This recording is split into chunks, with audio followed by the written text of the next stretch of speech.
দেখতে পাচ্ছেন এই মুহূর্তে ডনকে ফাঁসি দেওয়া হচ্ছে। সালমান শাহর মামলায় জবানবন্দিও দিয়ে গিয়েছে ডন। অবশেষে আদালতের নির্দেশে ডনকে চূড়ান্তভাবে ফাঁসি দেওয়া হয়েছে। সুপ্রিয় দর্শক, সরাসরি দেখতে পাচ্ছেন সেই ডনকে জনসম্মুখে সবার সামনে ফাঁসি দেওয়া হচ্ছে। সুপ্রিয় দর্শক, সম্পূর্ণ বিস্তারিত ভিডিওটি দেখতে থাকুন, দেখে আপনার মূল্যবান মন্তব্য আমাদের কমেন্ট বক্সে বলে যাবেন।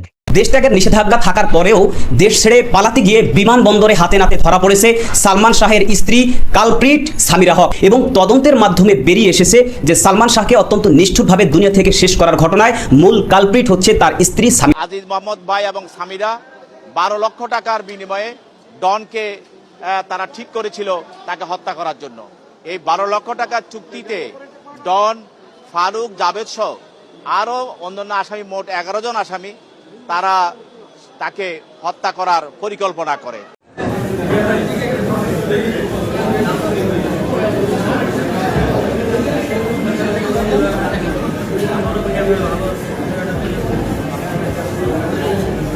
অবশেষে বেরিয়ে এলো আসল রহস্য। সালমান শাহ হত্যার মূল কারিগর ছিল আজিজ ভাই নামের এক ডিরেক্টর। হ্যাঁ সুপ্রিয় দর্শক, এইদিকে সালমান শাহর বন্ধু ডন দুই দিকেই লাভবান, এক ডিলেই তিনি দুই পাখি মেরে দিলেন। হ্যাঁ সুপ্রিয় দর্শক, ডন 12 লক্ষ টাকাও পেয়ে গেছে, সামিরাকেও পেয়ে গেছে। সুপ্রিয় দর্শক, ফাফ বাপকেও ছাড়ে না, এমন একটা কথা আছে। সুপ্রিয় দর্শক, সত্যের মৃত্যু নেই। অবশেষে সত্য বেরিয়ে এলো সেই সালমান শাহ হত্যাকাণ্ডের আসল রহস্য। সুপ্রিয় দর্শক, এত বছর যাবত মানুষ বিশ্বাস করতো সেই সুপারস্টার সালমান শাহ আত্মহত্যা করেছিল, কিন্তু সেটা মিথ্যে ছিল। সত্য বেরিয়ে এলো 3 জনের চক্রান্ত করে, অর্থাৎ সামিরা হকের পরিবার ষড়যন্ত্র করে ডনের মাধ্যমে ডনকে 12 লক্ষ টাকা দিয়ে সেই সুপারস্টার সালমান শাহকে হত্যা করা হয়েছিল। সুপ্রিয় দর্শক, ঠিক এই কথাটাই প্রায় 30 বছর যাবত সালমান শাহর মা বলে আসছিল। সুপ্রিয় দর্শক, তাহলে চলুন আমরা সেই ভিডিওর অংশ বিশেষটা দেখে আসি, অর্থাৎ বিস্তারিত আলোচনাটা দেখে আসি। আমি আর কথা বলাচ্ছি না, আপনাদের কাছে একটা জিনিস রিকোয়েস্ট করবো, আমাদের চ্যানেলটি অবশ্যই সাবস্ক্রাইব করবেন। আমাদের আর কিছু চ্যানেল সাবস্ক্রাইবের জন্য আমরা বেঁচে আছি। সুপ্রিয় দর্শক, অবশ্যই চ্যানেল সাবস্ক্রাইব করবেন। তাহলে চলুন বিস্তারিত ভিডিওটি দেখে আসি। শুধু আমার সঙ্গে নয়, ডিপজলের সঙ্গেও রাত কাটাতেন সালমান শাহর স্ত্রী সামিরা। রিমান্ডে কেঁদে কেঁদে চাঞ্চল্যকর তথ্য ফাঁস করলেন ডন। দর্শক, বাংলাদেশের বিনোদন জগতের ইতিহাসে আজ এমন এক শ্বাসরুদ্ধকর এবং প্রলয়ঙ্করী ভূমিকম্প আঘাত এনেছে, যার কম্পনে পুরো দেশের কোটি কোটি মানুষের পায়ের তলার মাটি রীতিমতো সরে যাচ্ছে। দীর্ঘ 30 বছরের জমাট বাঁধার রহস্যের গল্পে এমন এক অবিশ্বাস্য, নোংরা এবং গায়ে কাঁটা দেওয়া মোড় আসবে, তা হয়তো দেশের সবচেয়ে বড় চলচ্চিত্র বোদ্ধারাও কখনো কল্পনা করতে পারেনি। গত 9 আগস্ট হযরত শাহজালাল আন্তর্জাতিক বিমানবন্দর থেকে দেশ ছেড়ে পালানোর সময় যখন গাদ্দার ডন গ্রেফতার হয়, তখন থেকেই সাধারণ মানুষ আশায় বুক বেঁধেছিল যে এবার হয়তো আসল সত্যিটা বেরিয়ে আসবে। কিন্তু রিমান্ডের অন্ধকার প্রকোষ্ঠে বসে গোয়েন্দাদের কড়া জেরার মুখে এই বিশ্বাসঘাতক ডন আজ কেঁদে কেঁদে এমন এক চাঞ্চল্যকর ও ভয়ঙ্কর তথ্য ফাঁস করেছে, যা শুনে খুদ তদন্তকারী কর্মকর্তাদেরও চোখ কপালে উঠে গেছে। এতদিন যে সমীকরণ মেলানো হচ্ছিল, আজ ডনের একটিমাত্র স্বীকারোক্তিতে সেই পুরো হিসাবটাই যেন তাসের ঘরের মতো ভেঙে পড়েছে। বাঁচার জন্য ডন আজ শুধু নিজের দোষ স্বীকার করেনি, বরং সে মুখোশ খুলে দিয়েছে এমন সব প্রভাবশালীদের, যাদের সাধারণ মানুষ এতদিন সাধু বলে জানত। রিমান্ডের ঘেরা টোপে বসে ডন অঝরে কাঁদতে কাঁদতে দাবি করেছে সালমান শাহের স্ত্রী সামিরা নাকি শুধু তার সঙ্গেই নয়, বরং মুভি লর্ড খ্যাত ডিপজলের সঙ্গেও দিনের পর দিন গোপন অভিসারে লিপ্ত ছিলেন। ডনের এই বুকফাটা এবং চাঞ্চল্যকর জবানবন্দির পর পুরো চলচ্চিত্র পাড়ায় এখন আক্ষরিক অর্থেই আগুন জ্বলছে। চলুন আজকের এই অত্যন্ত দীর্ঘ, রোমহর্ষক এবং পরতে পরতে রহস্য ঘেরা থ্রিলার প্রতিবেদনের মাধ্যমে জেলের ভেতরের সেই গোপন জেরার একেবারে ভেতরের খবর শুরু থেকে শেষ পর্যন্ত বিস্তারিত জেনে নিই। রিমান্ডের অন্ধকার প্রকোষ্ঠ এবং ডনের ভেঙে পড়া। দর্শক, অত্যন্ত বিধ্বস্ত এবং নির্ভরযোগ্য গোয়েন্দা সূত্রের বরাতে জানা গেছে, রিমান্ডের প্রথম কয়েকদিন ডন একেবারে মুখে কুলুপ এঁটে বসেছিল।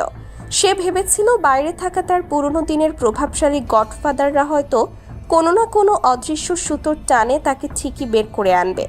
কিন্তু যখন সে বুঝতে পারল যে 2026 সালের এই নতুন বাংলাদেশে তাকে বাঁচানোর মতো আর কেউ নেই। তখন তার জীবন ভিক্ষা চেয়ে মাননীয় সরকার প্রধানের কাছে করা সেই মায়া কান্নাও কোনো কাজে আসলো না। তখন সে মানসিকভাবে একেবারে ভেঙে পড়ে। গোয়েন্দারা যখন তার সামনে একের পর এক অকাট্য প্রমাণ, পুরনো দিনের কল রেকর্ড এবং সাক্ষীদের গোপন জবানবন্দি তুলে ধরতে শুরু করেন, তখন ডন বুঝতে পারে যে তার বাঁচার আর কোনো পথ খোলা নেই। টানা জেরার এক পর্যায়ে প্রচণ্ড মানসিক চাপে ডন হাউমাউ করে কেঁদে ওঠে। সে গোয়েন্দাদের পা জড়িয়ে ধরে বলতে থাকে, স্যার, আপনারা শুধু আমাকে কেন দোষ দিচ্ছেন? আমি তো ছিলাম একটা সামান্য ঘুঁটি। আসল কালসাপ তো লুকিয়েছিল সালমানের নিচের ঘরেই। আপনারা সামিরাকে দেশে ফিরিয়ে আনুন, তাকে জিজ্ঞাসাবাদ করুন, তাহলেই বুঝতে পারবেন ওই কাল রাতে আসলে কি ঘটেছিল এবং কেন ঘটেছিল। সামিরা ও ডিপজলকে নিয়ে ডনের সেই ভয়ঙ্কর বোমা। এরপরই ডন এমন এক চরম এবং নোংরা সত্যের ঝাঁপি খুলে দেয়, যা শুনে যে কারো রক্ত হিম হয়ে যেতে বাধ্য। ডন কাঁদতে কাঁদতে বলে, সবাই বলছে আমি 12 লাখ টাকার লোভে সালমানের সাথে বেইমানি করেছি, কিন্তু আপনারা কি জানেন ওই স্কাটনের ফ্ল্যাটের 4 দেয়ালের ভেতরে আসলে কি নোংরা খেলা চলছিল? সালমান ভাই দিনের পর দিন, রাতের পর রাত শুটিং সেটে হাড়ভাঙা পরিশ্রম করতেন শুধু দর্শকদের ভালো সিনেমা উপহার দেওয়ার জন্য। আর সেই সুযোগে তার স্ত্রী সামিরা মেতে উঠেছিল এক ভয়ঙ্কর খেলায়। সবাই জানে সামিরার সাথে আমার একটা গোপন সম্পর্ক ছিল, কিন্তু এটা পুরো সত্য নয়। ডন অত্যন্ত রাগান্বিত ও ক্ষুব্ধ কণ্ঠে গোয়েন্দাদের জানায়, সামিরা শুধু আমার সাথেই নয়, সে অত্যন্ত সুকৌশলে চলচ্চিত্রের অত্যন্ত প্রভাবশালী মানুষ ডিপজলের সাথেও গোপন সম্পর্ক গড়ে তুলেছিল। হ্যাঁ স্যার, আপনারা ঠিকই শুনছেন। সালমান ভাই যখন শুটিংয়ে ব্যস্ত থাকতেন, তখন সামিরা গোপনে ডিপজলের সাথেও রাত কাটাতেন। তাদের মধ্যে এমন এক অন্ধকার জগৎ তৈরি হয়েছিল, যার খবর সালমান ভাই বিন্দুমাত্রও জানতেন না। সামিরা ছিল ক্ষমতার এবং টাকার প্রতি চরম লোভী একজন নারী। সে জানত ইন্ডাস্ট্রিতে টিকে থাকতে হলে এবং নিজের প্রভাব বাড়াতে হলে কাদের হাতে হাত রাখতে হবে। ওই সময় আমি লুকাইছিলাম, যদি না লুকাইতাম তাহলে আমার এই মানুষ মেরে ফেলায়। তবে পুলিশ প্রশাসনের সাথে যোগাযোগ রেখে উনি লুকিয়েছিলেন। অল টাইম তাদের সাথে তার কথাবার্তা চলতো। আজ থেকে আনুমানিক 20 বছর পরে ডন ভাইয়ের সাথে আমি শুটিং করতেছিলাম। আমরা সবাই শুটিং করতেছিলাম। আমি কৌতূহল বশত আবার নতুন ট্যানারিতে সম্ভবত একটা চায়ের দোকানে নিরিবিলি পরিবেশে বসা উনি, ওদিকে শুটিং চলছে। আমি ডন ভাইয়ের কাছে আসলাম। আমি ডন ভাই কৌতূহল বশত জিজ্ঞেস করলাম সালমান ভাই সম্পর্কে। আচ্ছা ডন ভাই, আপনি তো সালমান শাহ ভাইয়ের বন্ধু ছিলেন, খুব কাছের, তার মৃত্যুর ব্যাপারটা যদি একটু বলতেন কেমনি কি হলো। পরে উনি স্বাভাবিকভাবে বললেন, দেখো মিঠু, উনি যা বললেন আমি তাই বলতেছি, আমার কোনো কথা না। ডন ভাইয়ের নিজের মুখের কথাটুকু আমি বলছি। বললো যে আমি তখন এসেছিলাম বগুড়াতে, তার বাড়ির ওখানে। সালমান ভাইয়ের মৃত্যুর কথা শোনার পর চতুর্দিকে ছড়াই গেল ডন নাকি সালমান শাহকে মেরে ফেলছে। ওই সময় আমি লুকাইছিলাম, যদি না লুকাইতাম তাহলে আমার এই মানুষ মেরে ফেলায়। তবে পুলিশ প্রশাসনের সাথে যোগাযোগ রেখে উনি লুকিয়েছিলেন। অল টাইম তাদের সাথে তার কথাবার্তা চলতো এবং তারা বলছে আমরা যখন যেখানে আসতে বলো, যা বলো সেটা আপনারা ওইভাবে করবেন। হ্যাঁ, আসলে যে আমি লুকাই নিলাম পরে নিলাম এককভাবে, এরকম না, পুলিশ প্রশাসনের মাধ্যমে এইভাবে বললেন। এতটুকু আমাকে বললেন। পরে শুটিং শুরু হলো, পরে আবার শুটিং এ চলে গেলাম।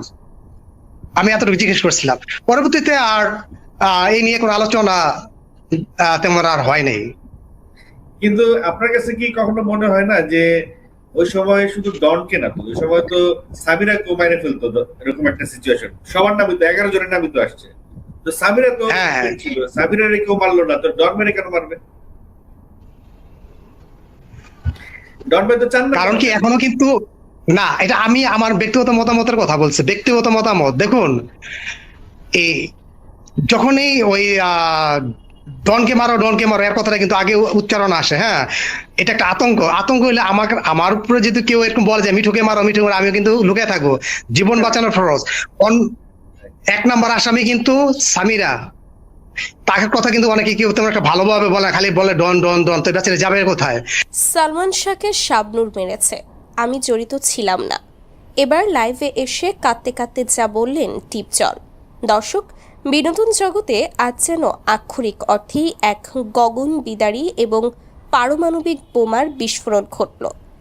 দীর্ঘ 30 বছরের জমাট বাঁধার রহস্যের জালে আজ এমন এক অবিশ্বাস্য ও অভাবনীয় মোড় এসেছে, যা দেশের কোটি কোটি মানুষের কল্পনাকেও রীতিমতো হার মানিয়েছে।